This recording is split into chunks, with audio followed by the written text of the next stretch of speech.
കോഴിക്കോട് നഗരത്തോട് ചേർന്ന് ആളുകൾ തിങ്ങിപ്പാർക്കുന്ന പ്രദേശം. അവിടെ കഴിഞ്ഞ രാത്രി ഒരു പെൺകുട്ടിയുടെ നിലവിളി ശബ്ദം കേട്ടു. അച്ഛ, അമ്മ, ഓടിവായോ എന്ന് അലറി വിളിച്ചുകൊണ്ടുള്ള കരച്ചിൽ ഒരു നാടിനെ മുഴുവൻ ഭീതിയിലാഴ്ത്തുന്നതാണ്. ട്യൂഷൻ കഴിഞ്ഞ് വീട്ടിലേക്ക് മടങ്ങുകയായിരുന്ന 15-കാരിയെ ഇതര സംസ്ഥാനക്കാരായ 2 പേർ പീഡിപ്പിക്കാൻ ശ്രമിക്കുകയായിരുന്നു. ഈ കഴിഞ്ഞ ഏപ്രിൽ 28-ന് രാത്രിയാണ് പെൺകുട്ടിയെ വലിച്ചിഴച്ചു കൊണ്ടുപോയി പീഡിപ്പിക്കാൻ ശ്രമിച്ചത്.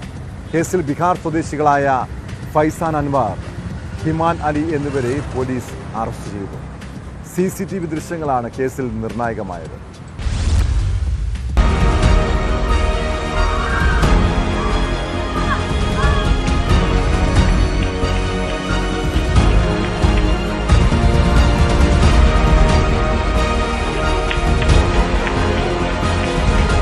കഴിഞ്ഞ തിങ്കളാഴ്ചയാണ് ട്യൂഷൻ കഴിഞ്ഞ് വീട്ടിലേക്ക് മടങ്ങുകയായിരുന്ന 15 വയസ്സുകാരിക്കെതിരെ അതിക്രമമുണ്ടായത്.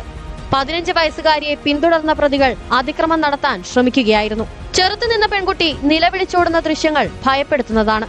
സംഭവത്തിന്റെ CCTV ദൃശ്യങ്ങൾ പുറത്തു വന്നതാണ് കേസിൽ നിർണായകമായത്.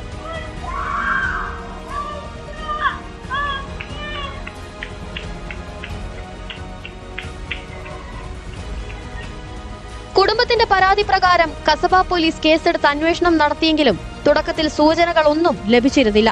സംഭവസ്ഥലത്തിനടുത്തുള്ള നിരവധി CCTV ദൃശ്യങ്ങൾ പോലീസ് പരിശോധിച്ചു.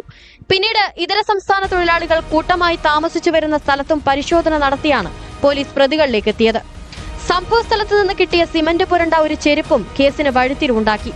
കെട്ടിട നിർമ്മാണ തൊഴിലാളികളാണ് പ്രതികളെന്ന് ഇതിൽ നിന്ന് പോലീസിന് മനസ്സിലായി. തുടർന്ന് ചാലപ്പുറം ഭജനകോവിൽ റോഡിൽ ഇതര സംസ്ഥാന തൊഴിലാളികൾ കൂട്ടമായി താമസിക്കുന്ന സ്ഥലത്തു നിന്നും പ്രതികളെ കണ്ടെത്തി അറസ്റ്റ് ചെയ്യുകയായിരുന്നു. കേസിൽ ബീഹാർ കിഷൻഗഞ്ച് സ്വദേശികളായ ഫൈസാൻ അൻവർ, ഹിമാൻ അലി എന്നിവരെയാണ് പോലീസ് അറസ്റ്റ് ചെയ്തത്.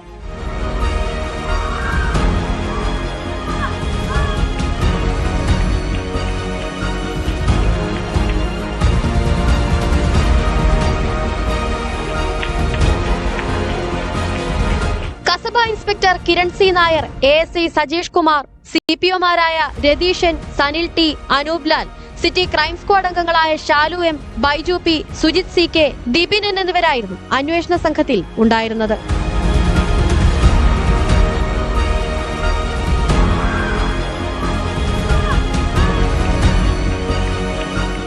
ന്യൂസ് 18 കോഴിക്കോട്.